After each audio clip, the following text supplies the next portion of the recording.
सियावर रामचंद्र भगवान की जय। महाराजा अग्रसेन जी महाराज की जय। प्रमुख स्वामी महाराज की जय। महंत स्वामी महाराज की जय। प्रमुख स्वामी महाराज शताब्दी महोत्सव की जय। आप सभी को नमस्कार, प्रणाम, जय स्वामीनारायण, गुड आफ्टरनून। सतीश जी अच्छे मित्र हैं, वैसे तो आप सभी से बहुत हम मिले हैं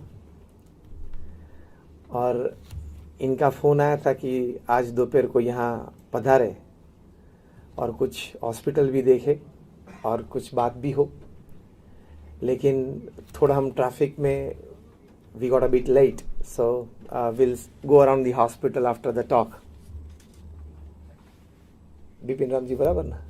हाँ, तो मुझे ऐसे ही बताया था सतीश जी ने कि आप हॉस्पिटल पधारे। Actually I was supposed to visit the last time when I came here to Bangalore last year, but could not make it. So it's nice to meet everybody of you, and especially nice to see that you all are a good group and a good group of people that have come together for the wonderful social service that you are carrying out through this institute. और इस मौके पे मैं भी आपको निमंत्रित करता हूँ। गुजरात में हमारी भी ऐसी बहुत बड़ी हॉस्पिटल्स कहीं हैं, तो कभी आप में से कोई मैनेजमेंट में से, पास्ट प्रेजेंट प्रेसिडेंट्स में से, फ्यूचर प्रेसिडेंट्स जो यहाँ बैठे हैं, जो भी आप गुजरात पधारे तो अवश्य मुझे कॉल करें। आप भी हमारी हॉस्पिटल देखना, पधारना। हाँ, वो तो क्या है, परस्पर एक दूसरे को मिलने से, एक दूसरे को जानने से, एक दूसरे की संस्था और सेवाएं जानने से दोनों को एक दूसरे में से कुछ न कुछ सीखने मिलता है, प्रेरणाएं मिलती है। मैं भी दो अच्छी बात यहाँ से लेके वहाँ जाऊँगा। तो सतीश जी ने बताया कि कुछ ऐसी उन्होंने ये टॉपिक मुझे दे दिया है, work efficiency and time management, और वही बात सही है। ये हमारी 78 ईयर लाइफ है और एक छोटी सी गिनती आप करें तो 8 hours of the day you sleep. हम 8 घंटा तो सोते हैं। कोई बोलेगा मैं 6.5-7 घंटा सोता हूं, तो till the when you are in the last day of your life the average will come to 8, क्योंकि जब छोटे थे तब 10-12 घंटे सोते थे। जब बुजुर्ग होंगे, बूढ़े होंगे, तब भी ज्यादा सोएंगे। The average will come to like about 8 hours a day. Yes or no? That means 24 hours of the day, 24 घंटे हैं, 1/3 of the day we are sleeping. 8 घंटा सोते हैं तो 1/3 of the day we are sleeping. तो straight equation, directly proportional, 1/3 of the life we will sleep. तो आप अगर 70 साल इस पृथ्वी पे जिए, 70 years, तो आपके 23 साल तो सोने में जाने वाले हैं। आपको पता ही नहीं है आपका अस्तित्व का। 23 years of your life, if you live for 70 years upon this earth, goes in sleep. You don't know whether you exist or not. Yes or no? तो 23 तो ऐसे ही चले जाते हैं। आप सिर्फ 1.5 मिनट ब्रश करते हैं तो भी आपके 70-80 दिन तो ब्रश में चले जाते हैं। छोटी छोटी क्रिया आप देखें, actually you have a real living life is just about 20 to 25 years। अब आईने के सामने का समय तो कोई गिन नहीं सकता, वो तो सभी के अलग अलग होते हैं। The real time where you actually can give some input to the society, maybe through your professional work, maybe through your social work, is very less upon this earth. तो अगर हम सोचते हैं कि मेरी उम्र अभी 25 है, 35 है, 40 है, 50 है, अभी मेरे पास 30-35 साल है, वो नहीं है। आपकी उम्र 50 है, आप 80 जीने वाले हो, तो 30 साल में से 1/3 तो निकल, तो 10 तो वैसे ही निकल जाएंगे सोने में। तो वर्क एफिशिएंसी और टाइम मैनेजमेंट ने समझने के लिए सबसे बड़ी बात यह समझनी है कि वक्त बहुत कम है। वर्क एफिशिएंसी और टाइम मैनेजमेंट में सबसे बड़ी बात यह समझना है, you have very less time upon this earth. 40, 50, 60 कैसे हो गए पता चला? कब बीत गए पता नहीं चला। कब बीत गए कि पता नहीं चला। तो बाकी जो 20-25 बचे वो भी बीत जाएंगे। तो the important aspect is the basic understanding that we as humans, we have very less time upon this earth. 70-80 years is nothing in this world which moves with a very fast pace, in this world which is very competitive. इसमें 70-80 साल कुछ भी नहीं है, ऐसे चले जाते हैं। रोज पृथ्वी पे से 1.5 लाख लोग विदा लेते हैं। 24 घंटे में 1.5 लाख। 24 घंटा मतलब 86,200 सेकेंड्स, उसमें 1.5 लाख लोग, मतलब हर 2 सेकंड 3 लोग विदा लेते हैं। Every 2 seconds 3 people leave this earth. तो हमने जी ये फंक्शन चालू किया, जो ये बात शुरू हुई वो करीबन 1:10 को शुरू हुई थी, 1:35 होने आई, 25 मिनट हुई। 25 मिनट में मतलब 1500 सेकंड हुई, और 1500 सेकंड में करीबन 2200 लोग इस पृथ्वी पे से चले गए। I am talking of the last 25 minutes. This to realize in your day-to-day practices and daily practical life, once in the morning you have to tell yourself, एक बार तो सुबह में अपने आप को कहना ही है कि मेरे पास समय बहुत कम है।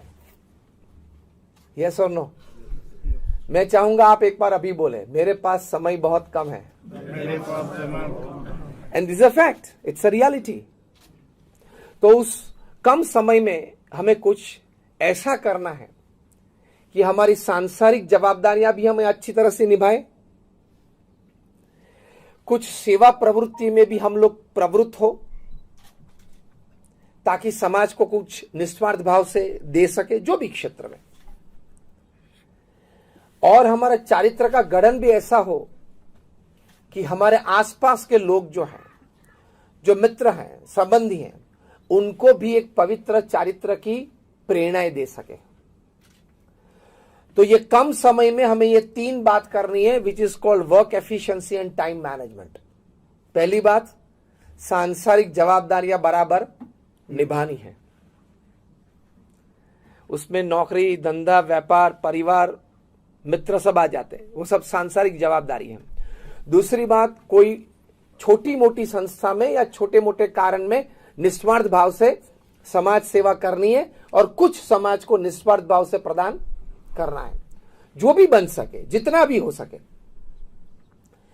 और तीसरी बात यह है कि हमारा जीवन इतना पवित्र हो, शास्त्र के आज्ञा अनुसार हो, मतलब हमारा चारित्र का ऐसा निर्माण हो कि हमारे आसपास के 2-5-25 लोग ऐसे हैं जिनको हम प्रेरणा रूप बन सके, ताकि भविष्य की पीढ़ी में भी ये संस्कार आगे चलते रहे। स्वामी विवेकानंद एक बात करते थे, the greatest, the highest and the noblest contribution that a man can make for the society is a pure and spotless character. तो ये 3 बातें हमें कम समय में करनी है। पहली बात आती है हमारी सांसारिक जवाबदारियां निभाने में, उसमें वर्क एफिशिएंसी और टाइम मैनेजमेंट है, वो ठीक ढंग से करे तो आप जितना आपके मन में है, जितने ख्वाब आपने देखे, उससे 2 गुना, 3 गुना और कई बार तो 5 गुना भी काम कर सकते हैं, अगर आपने एफिशिएंटली काम किया तो और टाइम मैनेजमेंट से काम किया तो। नॉर्मल व्यक्ति जो काम करता है रूटीन में, उससे 2 गुना, 3 गुना और 5 गुना भी आप कर सकते हैं। ये प्रिंसिपल्स अप्लाई होने चाहिए। उसमें सबसे पहली बात आती है कि कठिन परिश्रम से कभी न डरे।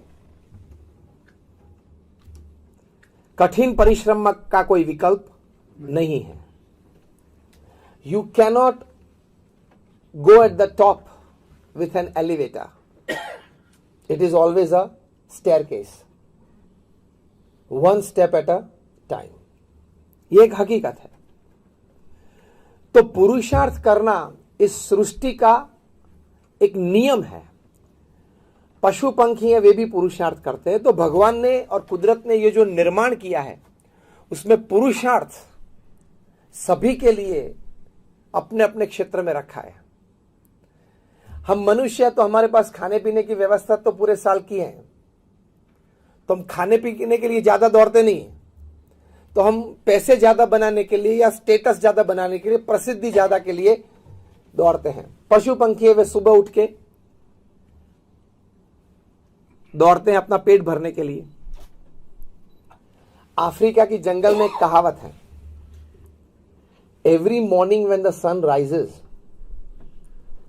The slowest deer has to run faster than the fastest lion to see the evening,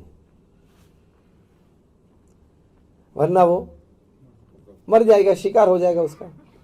and the slowest deer has to run faster and the slowest lion has to run faster than the slowest deer to see the evening, वरना वो भूखा मर जाएगा।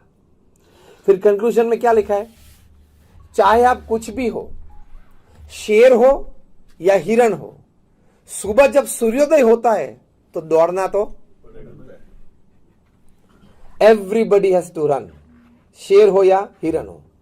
शेर को खाने के लिए दौड़ना पड़ता है, हिरण को बचने के लिए दौड़ना पड़ता है। दौड़ना तो सबको पड़ता है, लेकिन कई बार हंसते हंसते ये बात बताते हैं कि a poor man runs for bread and a rich man runs to digest his bread, लेकिन ही रन्स, वो दौड़ता तो है।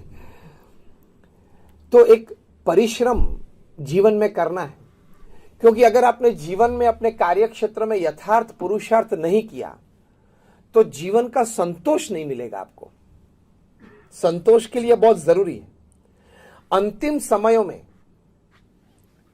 When you are in the last stages of your life, उस वक्त एक बहुत बड़ा संतोष ये होता है कि मैंने अपने व्यवसाय में पुरुषार्थ करके सांसारिक जवाबदारियां बराबर निभाई, परिवार को ठीक ढंग से रखा, 2, 5, 15 मित्र को मदद भी की, और पुरुषार्थ करके मेरे परिवार में आगे नौकरी धंधा अच्छा बढ़ सके, ऐसा कुछ एक प्लेटफॉर्म सभी को दिया।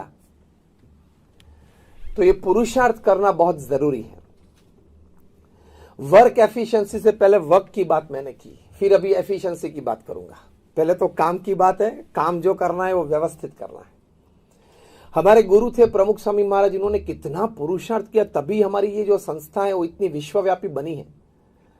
आज दुनिया की प्रथम 10 संस्था में से एक संस्था है ये। अब BAPS.org हमारी वेबसाइट आप देखना। अक्षरधाम तो आप सब गए हैं। ऐसे 1300 धर्मस्थान और 80 से ज्यादा ऐसी सेवा संस्थाएं खड़ी की सिंगल हैंडेडली। हाँ, सिर्फ कंस्ट्रक्शन आप समझ लो तो भी कोई व्यक्ति के लिए असंभव बन जाता है, लेकिन उनमें एक भगवान की शक्ति का संचार था। सफल संचालन भी किया। आप हॉस्पिटल में यहाँ डॉक्टर्स रहे, medical staff, paramedical staff, administrative staff, non administrative staff, सभी को यहाँ लाना, उनको संतोष देना, काम का, तनख्वाह का, एक बड़ी जिम्मेदारी लगती है ना, और कितना उतार चढ़ाव रहता है। तो हमारे जैसे 1300 संतों को दीक्षा दी उन्होंने, और full time social service and full time spirituality में जोड़ दिया। तो ये भी एक बहुत बड़ी सिद्धि है। आपको 1300 व्यक्ति qualified, young qualified, academically bright, cultured, ऐसे 1300 फुल टाइम मुफ्त में मिल जाए तो, ऐसे 1300 लोग आपको मुफ्त में फुल टाइम मिल जाए तो ऐसी 5-10 और संस्थाएं खड़ी कर देंगे। पैसे देने वाले तो मिलते हैं, और भगवान की कृपा हमेशा रही है कि आपको अच्छे काम के लिए, पैसे के लिए कभी रुकावट नहीं आएगी। ये नहीं देगा तो वो देगा, वो नहीं देगा तो ये देगा। बड़े और अच्छे निस्वार्थ काम कभी पैसे के कारण कभी रुकते नहीं, लेकिन प्रामाणिक व्यक्ति वो संस्था चलाने के लिए मिलना वो बहुत बड़ी बात है। तो ऐसी संस्थाएं खड़ी करके ऐसी एक बड़ी बात उन्होंने की। वे 18,000 गांव में घूमे, व्यक्तिगत परिवारों को मिले और उनके जीवन उत्कर्ष के लिए उनको व्यसन मुक्त किया, सिखाया, पढ़ाया। बड़ा पुरुषार्थ। 7.5 लाख पत्रों के उत्तर दिए। तो पुरुषार्थ तो सभी को करना पड़ता है। देखो आज हमारे प्रधानमंत्री श्री 70 साल की उनकी उम्र है, कितना पुरुषार्थ करते हैं। पुरुषार्थ में कोई उनके सामने उंगली उठा नहीं सकता, है या ना। हम सभी को भगवान ने इतनी शक्ति दी है, उन्होंने वो शक्ति एक्सपोज की, हम भी अगर चाहे तो एक्सपोज कर सकते हैं। We can do it. सभी को भगवान ने इतनी शक्ति दी है, तो कठिन परिश्रम करना, लेकिन एफिशिएंटली करना वो क्या बात है। एफिशिएंटली बनना मतलब प्रैक्टिकली ये बात है, before starting your first work of the day, before touching your mobile in the morning. मैंने क्या शब्द प्रयोग किए, टचिंग योर मोबाइल। हाँ, before you touch your mobile and before you start your day, और आप प्रथम काम प्रैक्टिकली करना शुरू करो, उसके पहले पीस ऑफ पेपर और पेन लेके आज क्या काम करना है वो आप लिख लो। कितनी भी काम की अर्जेंसी हो, या 2-3 काम आपके मन में सुबह सुबह में 7, 7:30, 8 बजे आ गए तो भी नहीं करना, पहले चिट्ठी बनाना, और उसमें जो भी आपको अनुकूल हो, हाफ एन आवर या 1 आवर का सिस्टम रखना। 8 to 8:30 इसमें ये 2 काम करने हैं, 8:30 to 9 में इसमें ये 3 फोन करने हैं। तो वो लिखना, लिखोगे तो I tell you the top management people they teach, बड़े बड़े मैनेजमेंट गुरुज हैं, Og Mandino, Ken Blanchard, Anthony Robbins, Jim Collins, ये सिखाते हैं कि अगर आपने चिट्ठी सुबह में नहीं बनाई कि आज इतना काम करना है, तो आपकी वर्क एफिशिएंसी नहीं आएगी। ये चिट्ठी सामने रहेगी तो आपको पता नहीं कि ये करना ही है, अभी 11 बज गए, ये फोन करना ही है, 11:30 बजे वहां जाना ही है, 12 बजे उसको मिलना ही है। अगर चिट्ठी नहीं बनाई तो 2, 3, 5 का आप काम करेंगे, फिर ठीक है चलो होगा, करेंगे, चलो शाम को कुछ कर देंगे, 2 फोन है शाम को कर देंगे, तो पूरे दिन की एफिशिएंसी नहीं रहती। क्यों एफिशिएंसी इसलिए नहीं रहती कि अलर्टनेस नहीं रहती है, और अगर अलर्टनेस रही तो एफिशिएंसी रहेगी। प्रोक्रेस्टिनेशन, आलस, वो नहीं आएगी। चिट्ठी बनाना बहुत जरूरी है। मेरे भी अभी ये गौमुखी में मेरी आज की चिट्ठी है। Only then you can work and work efficiently. और उसमें हर 2 घंटे 15 मिनट निकाल देना। आप लेट चलते ही होंगे, वो स्वाभाविक है। नहीं सोचा था ऐसा कुछ फोन आ गया, नहीं अपेक्षित ऐसी कोई बात आ गई, नहीं निमंत्रित ऐसे कोई लोग मिलने के लिए आ गए, आ सकते हैं, तो समाज है, व्यवस्था है, होता है।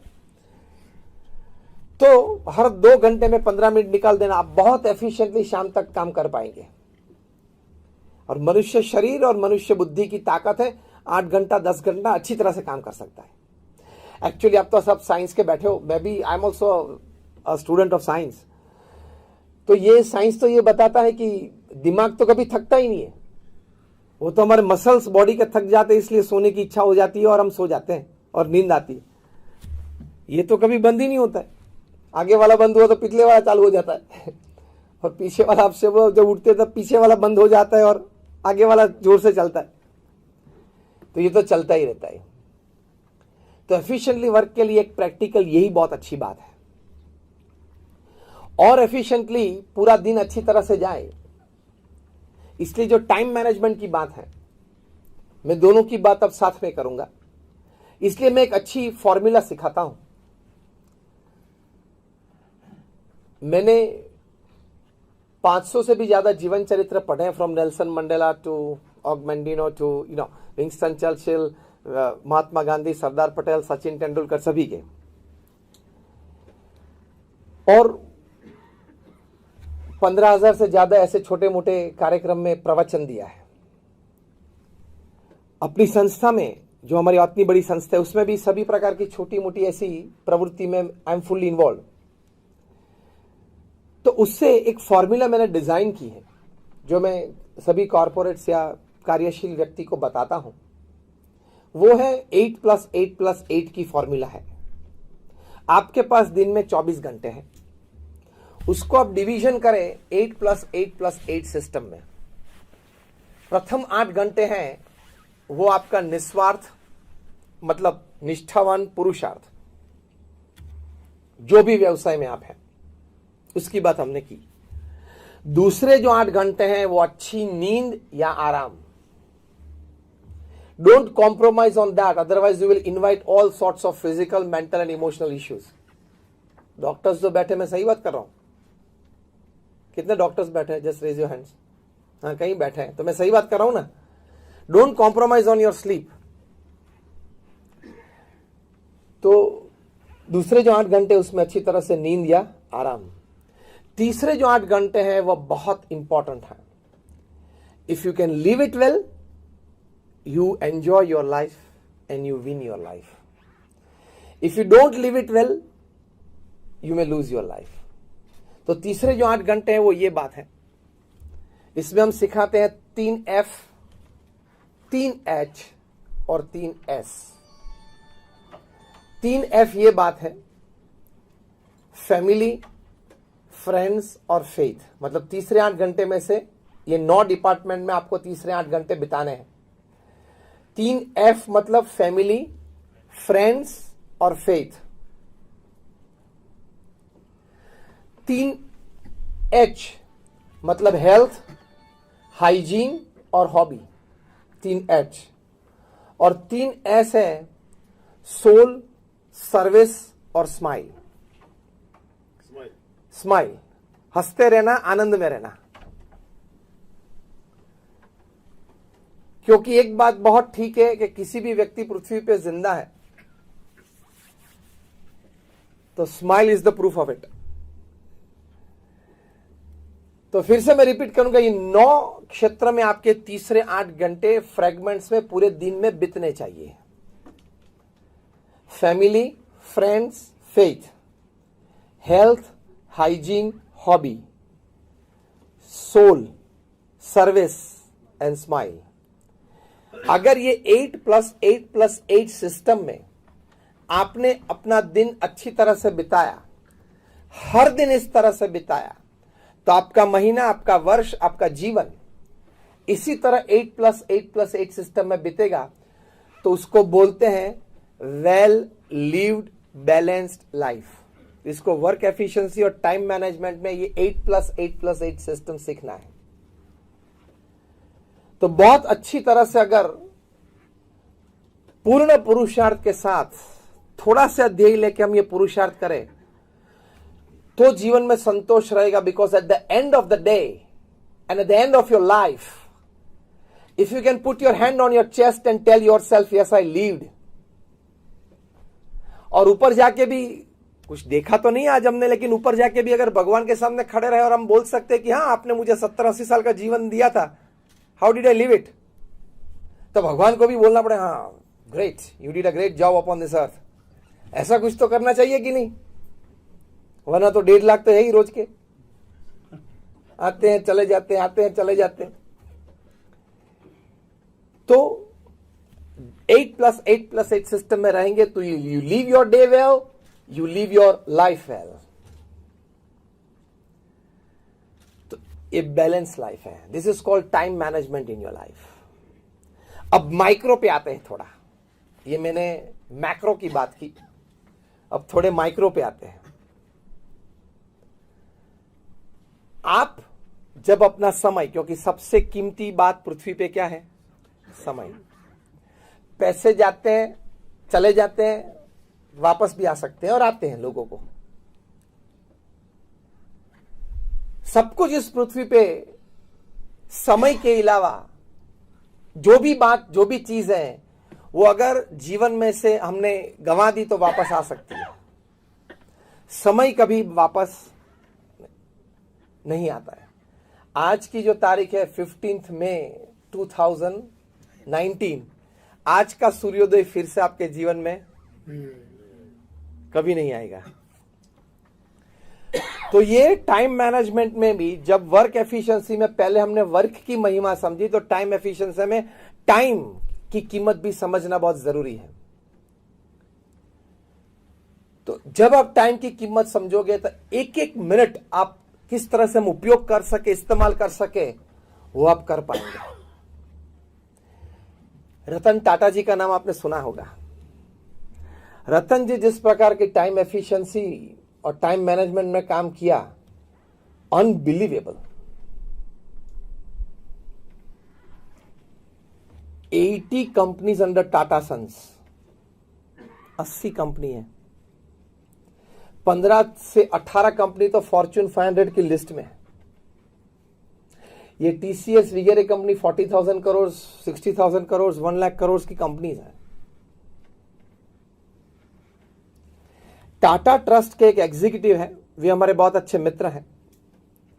वैसे एक बार बैठे थे, मैंने उनको पूछा कि Ratan ji as chairman of Tata sons, ये बात है 10-12 साल पहले की, तो 80 कंपनी है, तो 80 कंपनी की बोर्ड मीटिंग साल में एक बार होती है, 80 कंपनी की एजीएम्स, एनुअल जनरल मीट्स होती है साल में एक बार, तो 80 दिन तो बोर्ड मीटिंग में चले जाते होंगे, 80 दिन तो एजीएम में चले जाते होंगे, तो 160 दिन तो 365 में से मीटिंग्स में चले गए। 52 वीक्स आते हैं, मतलब 52 संडेज आते हैं, तो 160 प्लस 52 तो 212 दिन तो ऐसे ही चले गए 365 में से, मीटिंग और छुट्टी। चलो कोई वैकेशन न ले तो भी एक इतवार तो है। तो मैंने उनको पूछा, रामास्वामी को, कि how is he managing his time. तो इसमें ऑफिस टाइम क्या बचा, ट्रैवल टाइम क्या बचा, मीटिंग टाइम क्या बचा, एडमिनिस्ट्रेटिव टाइम क्या बचा। उन्हें बोला कि स्वामी, मैं आपको बताऊं कि Ratan ji how he uses his time. जब उन्होंने बताया, आई फेल्ट के the ground was slipping from under my feet, unbelievable. Ratan ji 4 board meeting एक साथ चलाते हैं, 4 कमरे में 4 बोर्ड मीटिंग चलाते हैं,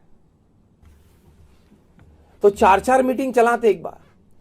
मैंने बोला how can this happen.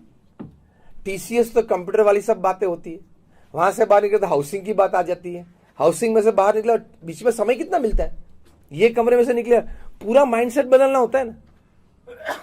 Motors मतलब ऑटोमोबाइल्स, ऑटोमोबाइल्स में से कमरे में से बाहर निकले तो यहां ये कमरे में गए तो वहां हाउसिंग की बात आ जाती है। तो बोले कि हाँ, तब मुझे पता चला कि ह्यूमन माइंड इतना कैपेबल है।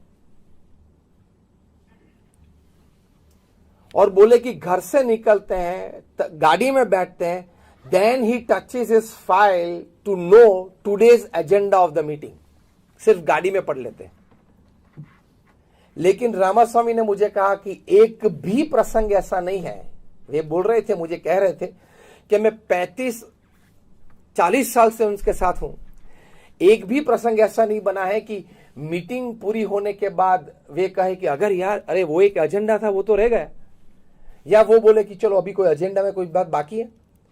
एक बार एजेंडा पढ़ लिया, फिर से कभी वो पेपर उन्होंने मांगा नहीं मीटिंग में, and he works according to that agenda. कितना इन्वॉल्वमेंट होगा जब पढ़ा वो एजेंडा, मतलब कितनी फोकस्ड एनर्जी से पढ़ा होगा। This is called efficiency, work efficiency बोलते हैं। फिर मैंने वो पूछा कि लोग उनको पत्र लिखते हैं? हाँ लिखते हैं, यंगस्टर्स भी लिखते हैं, और कोई बिजनेसमैन भी लिखते हैं, गवर्नमेंट में से भी लेटर आते हैं, वो तो इतनी बड़ी कंपनी आते जाते रहते हैं। मैं बोला when does he attend his letters? तो क्या स्वामी जी उसकी कहानी भी बहुत दिलचस्पी है। मैंने बोला बताओ। See how efficiently and time management this people of this level do. उन्होंने कहा जो अगले दिन सभी पत्र पढ़े हैं, उत्तर दे दिए हैं उनके 2 सेक्रेटरीज को, दूसरे दिन सुबह जब वे ऑफिस पधारते हैं रतन जी, तब एक साइनिंग रूम होती है बॉम्बे हाउस में, वहां पेडर रोड पे। पहले वो साइनिंग रूम में आते हैं और उसमें 15-20 टेबल पे जो जो लेटर्स पे साइन करना है वो लेटर्स पड़े होते हैं, ड्राफ्टिंग मशीन होता है और उसमें पेन रखी होती है। एक पेन पकड़ के साइन करे, सभी 20 लेटर में ओरिजिनल साइंस होती है, ओरिजिनल पेन से, ड्राफ्टिंग मशीन से साइन करके अंदर चले जाते हैं। 10-10:30 बजे फिर से रेस्ट रूम में जाते हैं, तभी एक बार आते या जाते वक्त साइनिंग रूम में जाते, तभी 15-20-25 लेटर्स रखे जाते हैं, साइन करके चले जाते हैं। एक में साइन की, वो ड्राफ्टिंग मशीन सिंक्रोनाइज मूवमेंट से चलता है, और सभी 15-20 ड्राफ्टिंग मशीन में एक एक पेन रखी होती है, वो साइन हो जाती है। Because he has to sign 200 papers a day, 200 sign उनकी चाहिए रोज, तभी तंत्र चलता है। तो अगर 200 साइन अपनी टेबल पे लाके साइन करने का प्रयत्न करे तो वो तो एक घंटा चला जाएगा, 2 घंटा चला जाएगा। पूरे दिन में इस प्रकार से साइन करता है। That means 200 signatures and the total time spend is not even 15 minutes. Work efficiency, time management. मैंने बोला पत्र कब पढ़ते हैं? तो कि वो पत्र नहीं पढ़ते। 2-3 जो सेक्रेटरीज रखें सिर्फ पत्र के लिए, वो पत्र पढ़ लेते हैं, अंडरलाइन कर देते, this are the important points. मैंने बोला तब वो उनको नोटिफिकेशन कब देते? मतलब कहते कब है कि ये एक पत्र है, यहां से आया है, ये एम्बेसी से आया है, ये पीएमओ में से आया है, ये मिनिस्ट्री रेवेन्यू फाइनेंस में से ये बात आई है। जब वे अपनी ऑफिस से खड़े होके रेस्ट रूम जाते हैं, ऑफिस से खड़े होकर लंच के लिए जाते हैं, ऑफिस से खड़े होकर गाड़ी तक जाते हैं, गाड़ी से ऑफिस तक आते हैं, तभी ये सेक्रेटरीज इंटरवल्स में खड़े होते हैं, 2-2, 3-3 लेटर लेके, ये सर बेल्जियम एम्बेसी से, ये एम्बेसी से ये लेटर है, ये है, ये क्या करना है, एनी आंसर्स के, डू दिस। वो रिकॉर्डर साथ में लेके घूमते हैं। रतन जी जो बोल लेते हैं as an answer to this letter, it is recorded and then they write it and type it down and keep on the drafting table, signing table the next day morning. कभी ऑफिस में तो ये letters मंगवाए ही नहीं, efficiency से काम करते हैं। हमारे गुरु है महंत स्वामी महाराज, अभी उनकी उम्र 85 साल की है, he is 85। He reads and answers more than 150 letters a day. लोग उनको अपने व्यक्तिगत प्रश्नों के लिए, पारिवारिक प्रश्नों के लिए महंत स्वामी महाराज को लिखते हैं। 150 से ज्यादा पत्र पढ़ते हैं, मतलब उनके भी सेक्रेटरीज हैं, पढ़ते हैं, उनको एसेंस देते थे, वे जवाब दे देते हैं, वे लोग लिख लेते हैं बाद में रात को, और सुबह उनके पास साइनिंग के लिए आ जाते हैं। लेकिन at the age of 85 150 letters वे साइन करते हैं रोज। ये जिम्मेदारी है इतनी बड़ी संस्था की। आप में से कौन ट्रस्टी सतीश जी 85 साल के हुए? देखो बैठे हैं, ये आदर्श है सभी के। तो आप भी जब 85-90 हो तब यहीं बैठना है। हाँ, सेवा तो सेवा ही है। जब 85 हो तब यही करना, बाकी का वो यतीश करेगा, धंधे का जो है वो करेगा। आप यहां बैठ जाना। मतलब अगर आप चाहे तो स्फूर्ति से, आनंद से, with energy you can always do social service. हृदय से अगर हो तो आपकी एफिशिएंसी बढ़ जाती है, टाइम मैनेजमेंट अच्छी तरह से बढ़ जाता है। तो ऐसी बातें, मतलब 80 कंपनीज को कंट्रोल करना, जब वे चेयरमैन थे और 40-50 साल तक वे चेयरमैन रहे। अभी तो वो चेयरमैन एमेरिटस है, एग्जीक्यूटिव चेयरमैन नहीं है रतन जी, लेकिन ये जिम्मेदारी 50 साल तक ये निभाना वो बहुत बड़ी बात होती है। मलाड में थे, मुंबई का एक सबब है मलाड, वहां थे, बहुत बारिश आ रही थी। वे तो अपनी रोल्स रॉयस में बैठे थे रतन जी, सिक्योरिटी व्हीकल आगे था, एक सिक्योरिटी व्हीकल पीछे था, और सिग्नल पे खड़े थे। उनकी नजर एक कपल पे पड़ी, यंग कपल था, हस्बैंड वाइफ थे, छोटा सा बच्चा था, मतलब 1.5 साल का होगा। उनके पास 2 व्हीलर था। बारिश बहुत थी, पानी भर गए थे, इसलिए उनका व्हीकल बंद पड़ गया। वो किक मारते थे, लेकिन चालू नहीं हो रहा था, और गीले हो रहे थे। वैसे पूरे गीले तो हो ही गए थे क्योंकि मुंबई का बारिश है तो। और जो औरत थी वो अपने छोटे बच्चे को गोद में लेके दौड़ के यहाँ कोई शेल्टर मिल जाए वहां से देखते, शॉपिंग मॉल थोड़ा दूर था, वहां तक वो दौड़ी। ये सब रतन जी ने रोल्स रॉयस में बैठे बैठे पूरा देखा। उनकी आंख में आंसू आ गए और रतन जी ने अपने आप को प्रश्न पूछा, why can't every Indian have a car? हर एक भारतीय को एक कार चाहिए।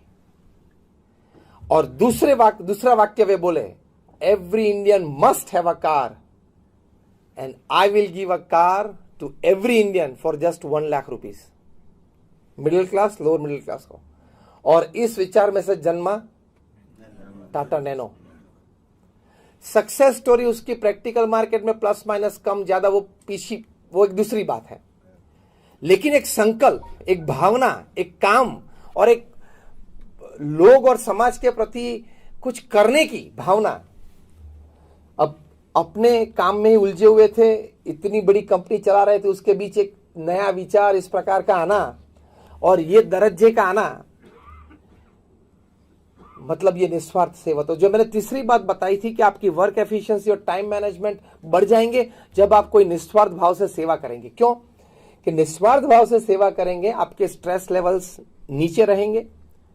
Selfless service has the power to reduce your stresses. This is scientifically proved, experimentally, clinically proved है कि आप जब निस्वार्थ भाव से सेवा करते हो, कोई अपेक्षा के बिना, कोई भी संस्था में, छोटी मोटी, कहां भी आपको मन है, तो आपके स्ट्रेस लेवल्स, तनाव के लेवल्स कम हो जाते हैं, तो आप दूसरे दिन ज्यादा फ्रेश रह जाते हो। आपको जान के ताज्जुब होगा, ये हॉस्पिटल है, सब यहां बैठे हैं, ट्रस्टीज और डॉक्टर्स। मैं आपको बताऊंगा कि अमेरिका में तो अभी एक प्रैक्टिस चालू हुई है। ये बात मुझे जब पता चली, मुझे किसी ने कहा, तब मैं मानने के लिए तैयार नहीं था। फिर मेरे बहुत अच्छे मित्र है doctor Harshad Bhatt, he is a leading orthopaedic surgeon in New York, अपनी बड़ी हॉस्पिटल है उसकी। तो मैंने उनको फोन किया कि ये बात सही है? तो उन्होंने बोला हाँ। मैंने बोला मैं मानूंगा नहीं जब तक आप मुझे ऐसे 5, 10, 15 प्रिस्क्रिप्शन ना भेजे तब तक। बात ये थी, मैंने ये सुनी थी और ये प्रूव हुई कि अमेरिका में एक ट्रेंड शुरू हुआ है कि सभी डॉक्टर्स पेशेंट को जब प्रिस्क्राइब करते हैं, मेडिसिन प्रिस्क्राइब करते हैं, जो भी है दवाएं लिखते हैं, 1 ये, 2 ये, 3 ये, 4 ये दवाएं लिखते हैं।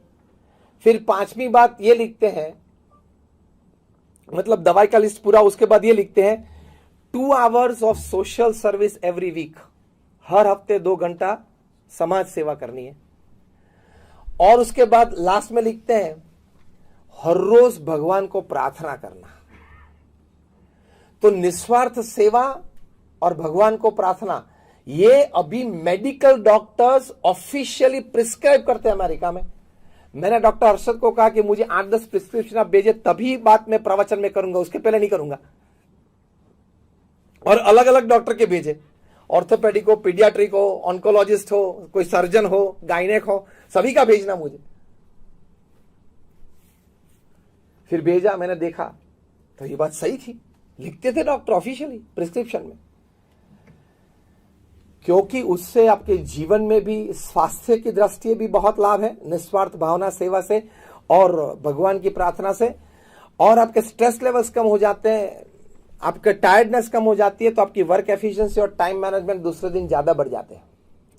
और पृथ्वी पे हमेशा ज्वलंत उदाहरण ये रहे हैं कि जिन्होंने निस्वार्थ सेवा की, उन्होंने अपने व्यवसाय में भी अच्छा काम किया। देखना, जिन्होंने भगवान के साथ भक्ति के रूप में कुछ संबंध रखा, उन्होंने अपने व्यवसाय में, सांसारिक जिम्मेदारियों में भी ज्यादा अच्छी तरह से अपना कर्तव्य निभाया। ये भी हमने देखा है और आप भी देखते होंगे। तो ये 8+8+8 की एक बड़ी अच्छी सिस्टम है, उससे ये लाभ होता है। और जब हम डॉक्टर्स हैं और एक मेडिकल यूनिट चला रहे हैं, तो doctors are the first one to believe in God. Medical क्षेत्र में, मैनेजमेंट क्षेत्र में, सोशल रिलेशनशिप गुरुज जो हैं, हेल्थ गुरुज हैं, वे सभी आज भगवान में श्रद्धा की बात करते हैं। मतलब मेडिकल क्षेत्र, मैनेजमेंट क्षेत्र, सोशल रिलेशनशिप क्षेत्र, ये तीनों क्षेत्र में भगवान के प्रति श्रद्धा की बात बहुत बार आई है। आपको जान के शायद आश्चर्य लगेगा कि 50,000 से भी ज्यादा research papers national international seminars में पेश हुए हैं, साइंस सेमिनार्स में, by man of science, not by man of philosophy, man like us, by man of science, where they have proved experimentally, clinically, how some relation with God, connection with God, भगवान को आप प्रार्थना करें, नाम स्मरण करें, दर्शन करें, इससे आपको फिजिकल, मेंटल, इमोशनल लाभ कितने होते हैं, ये प्रूव हुआ है। 500 से ज्यादा की कॉपी तो मेरे पास है 50,000 में से। तो आपको जीवन में अच्छी तरह से सफलता और संतोष, ज्यादातर मैनेजमेंट गुरुज आज सफलता की बात करते हैं, success in life. When I talk I से सक्सेस प्लस सेटिस्फैक्शन। सभी सक्सेस सेटिस्फेक्शन में रूपांतरित नहीं होते हैं। Even after being a most successful person in some of the fields, people commit suicide. ये परिस्थिति होती है। मतलब आप सक्सेसफुल हुए लेकिन संतुष्ट नहीं हुए, तभी तो ये बारी आई। तो उसके लिए भगवान के साथ संबंध रखना बहुत जरूरी है। तो आपकी वर्क एफिशिएंसी बढ़ेगी, वर्क रिजल्ट भी बढ़ेगा। कि जो सर्जन्स हैं उनको ऐसे अनुभव हुए हैं, सभी जो डॉक्टर्स यहां बैठे हैं, सभी जो मेडिकल लाइन से संबंधित व्यक्ति जो यहां हैं, मैं आपको एक बुक सजेस्ट करता हूं। डॉक्टर बर्नीस सीगल ने यह बुक लिखी है। डॉक्टर बर्नीस सीगल, उन्होंने ये बुक लिखी है और बुक का टाइटल है love, peace and healing. Love, peace and healing. इस पुस्तक में उन्होंने हकीकत जो प्रसंग बने हैं उस प्रसंग डिस्क्राइब किए हैं, और इसी बुक का प्राइम टाइम अमेरिका में टीवी शो हुआ था। प्राइम टाइम टीवी शो हुआ था और सभी को पेश किया था उन्होंने मंच पे। कहीं सही बातें उसमें लिखी है, रियल एग्जांपल्स लिखे। मैं 2 मिनट में एक एग्जांपल आपके पास रखूंगा। बात यह बनी कि कैलिफोर्निया में, लॉस एंजलिस में कोई एक लेडी थी, उनकी उम्र होगी शायद 70-75 साल की, अकेली थी। उसको एक विचार है कि मुझे कुछ समाज सेवा करनी है, अभी थोड़ी तंदुरुस्त हूं, कहां जा सकती हूं तो कुछ करे, क्या करूं क्या करूं क्या करूं। बहुत श्रद्धा वाली थी वो। बाजू में कैंसर हॉस्पिटल थी, वहां जाके डॉक्टर को, ऑन्कोलॉजिस्ट को वे मिली और कहा कि मुझे कुछ सेवा करनी, I want to pray for the patients. और तो कुछ, मैं 75 साल में अकेले हूं, कुछ नहीं कर सकती हूं ज्यादा, लेकिन प्रार्थना तो कर सकती हूं।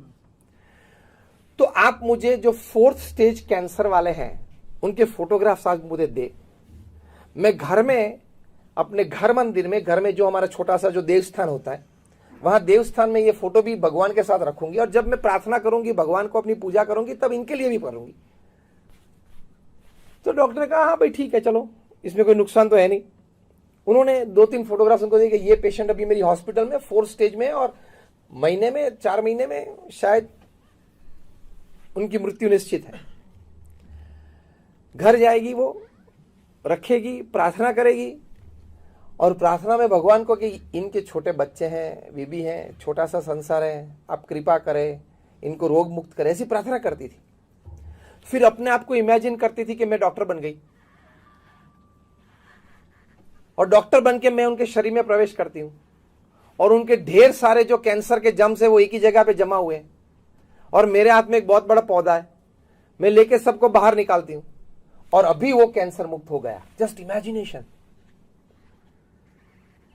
माइंड पावर कितना है मैं आपको बोलता हूं। ये मैं कोई इमेजिनेशन की बात नहीं कर रहा हूं। डॉक्टर बर्नीस सीगल, पुस्तक का नाम है लव, पीस एंड हीलिंग। बहुत प्रसिद्ध पुस्तक है मेडिकल फ्रेटर्निटी में। तो 2 महीने के बाद वो वापस गई तो ये तीनों पेशेंट डिस्चार्ज में थे। तो पूछा क्यों भाई? पता नहीं क्या हुआ मिरेकल, लेकिन उनके अभी लास्ट रिपोर्ट 2 बार निकाले, कैंसर ही नहीं है उनको। 4th स्टेज कैंसर से वापस आए। फिर उन्होंने ये प्रैक्टिस चालू रखी। डॉक्टर बर्नीस सीगल ने ये पुस्तक में लिखा है 36 से ज्यादा कैंसर पेशेंट्स को सिर्फ प्रार्थना से उन्होंने नॉर्मल कर दिया।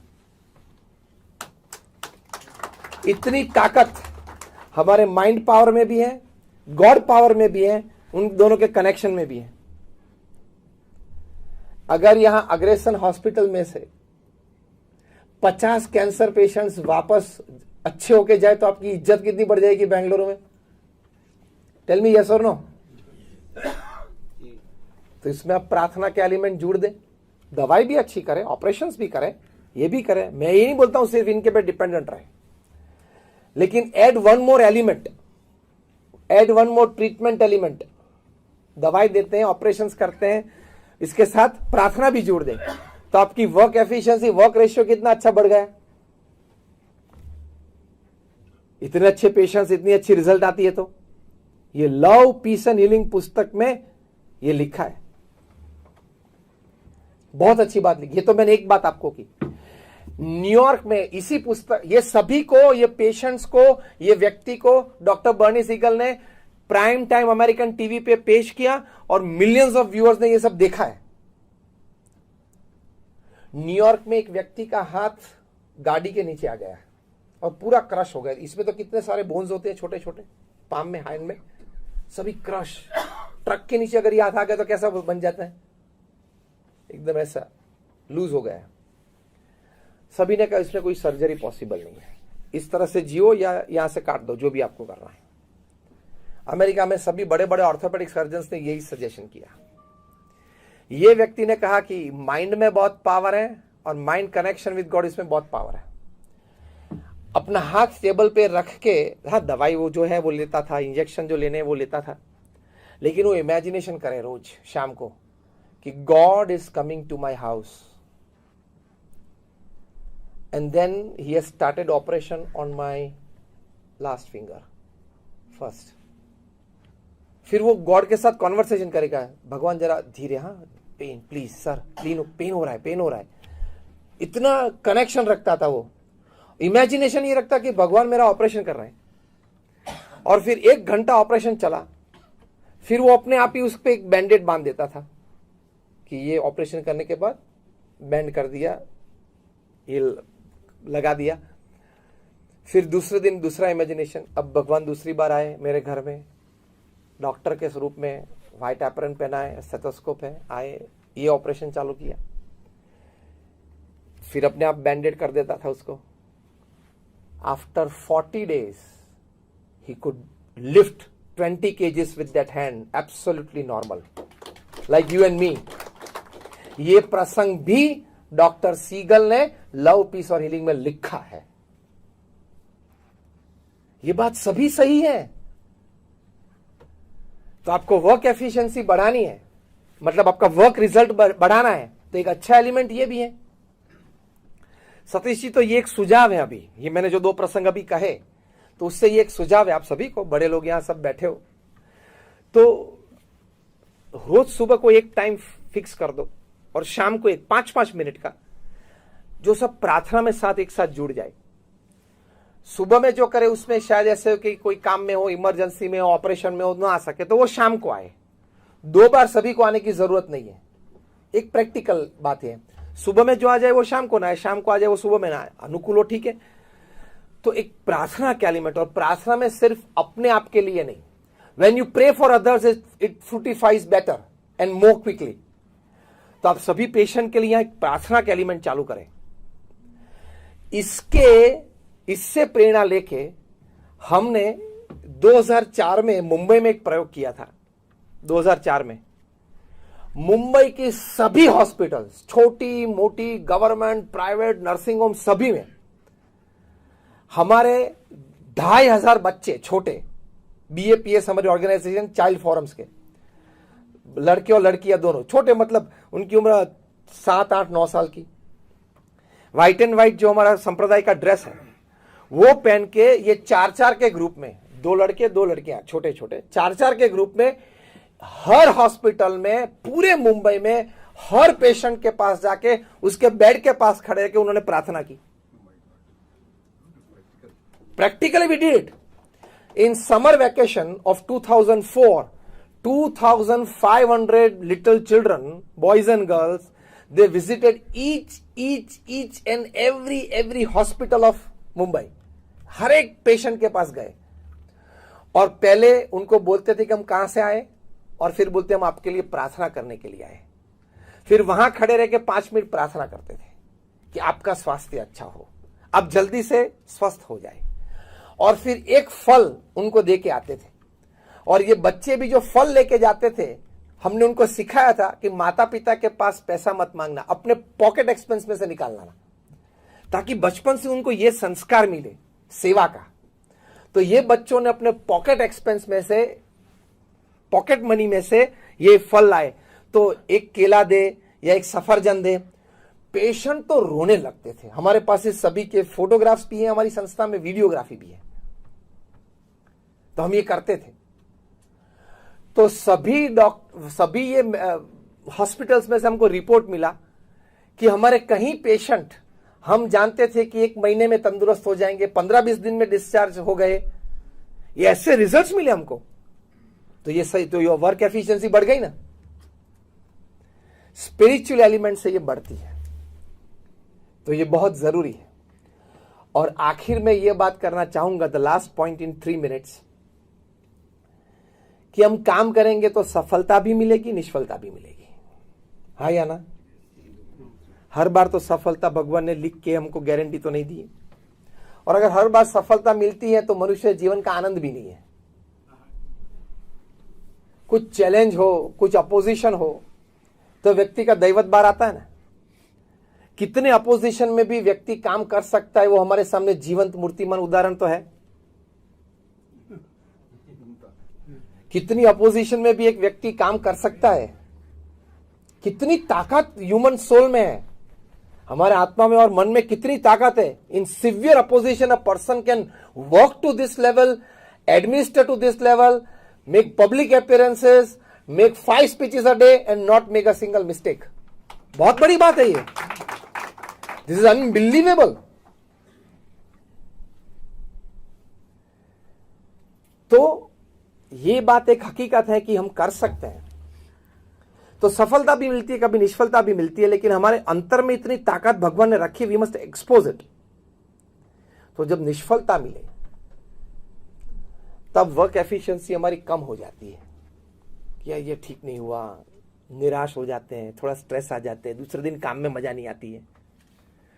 डॉक्टर नेविल हैकर ऑस्ट्रेलिया के बहुत बड़े सिडनी के फिजिशियन है। 1992 में अहमदाबाद में एक फिजिशियंस कॉन्फ्रेंस हुई थी, जब भी हमारा अहमदाबाद अक्षरधाम का ओपनिंग सेरेमनी था। तो हमको पता चला कि इतनी बड़ी एक फिजिशियन कॉन्फ्रेंस है वहां, तो हम वहां गए सभी को निमंत्रित करने के लिए कि आप हमारे अक्षरधाम देखने के लिए पधारें। हम सभी व्यवस्था करते हैं, बस की व्यवस्था करेंगे अहमदाबाद से गांधीनगर तक की, भोजन भी हमारे साथ करना। तो पूरी बस भर के 50 फिजिशियंस आए थे, उसमें डॉक्टर नेविल हैकर भी आए थे। फिर हमें पता चला उनकी प्रोफाइल देख के, तो ये भाई साहब बहुत बड़े डॉक्टर हैं। फिर सोचा कि शाम तक रुकने वाले, उनका शाम को मंच पे सम्मान भी कर ले। हमारे गुरु प्रमुख स्वामी महाराज को ये बात बताई, प्रमुख स्वामी महाराज को व्यक्तिगत मिले, बातचीत कुछ हुई, परिचय हुआ कार्य के बारे में। प्रमुख स्वामी महाराज ने डॉक्टर नेविल हैकर को एक बहुत अच्छा प्रश्न पूछा। प्रमुख स्वामी महाराज ने कहा कि साहब आपका काम भी बहुत अच्छी तरह से करते हो, प्रामाणिक रूप में करते हो, इन्होंने बताया, मतलब जो पीआर गाइड था उन्होंने बताया। लेकिन प्रमुख स्वामी महाराज उनको पूछा कि साहब आप चर्च में जाते हो, भगवान को प्रार्थना करते हो? तब उन्होंने कहा कि Swami ji, frankly telling, my hospital is my church and my patient is my god. उनकी फिलॉसफी थी कि ये है। प्रमुख स्वामी महाराज को ये अच्छा लगा, उनकी ये भावना, इनकी ये जीवन भावना, सेवा की भावना।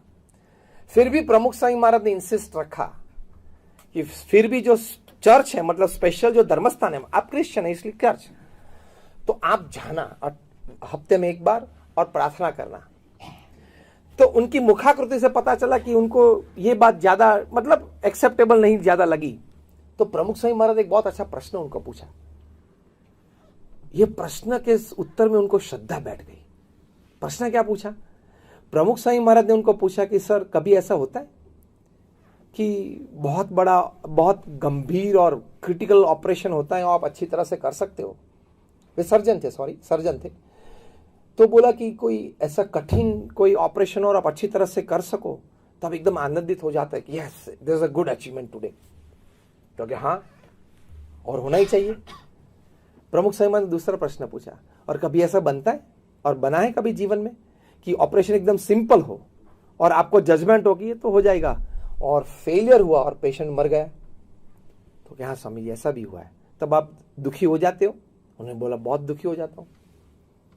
तीसरा प्रश्न प्रमुख स्वामी ने पूछा कि कभी आपने जजमेंट लिया हो कि ये दर्दी को ये दर्द ज्यादा रहेगा, तभी कभी कम समय में पूरा हो जाता है, और कभी ये दर्दी को ये प्रॉब्लम सॉल्व हो जाना चाहिए तो लंबे साल तक आपके पास वही दर्द के लिए वो आता रहता हो?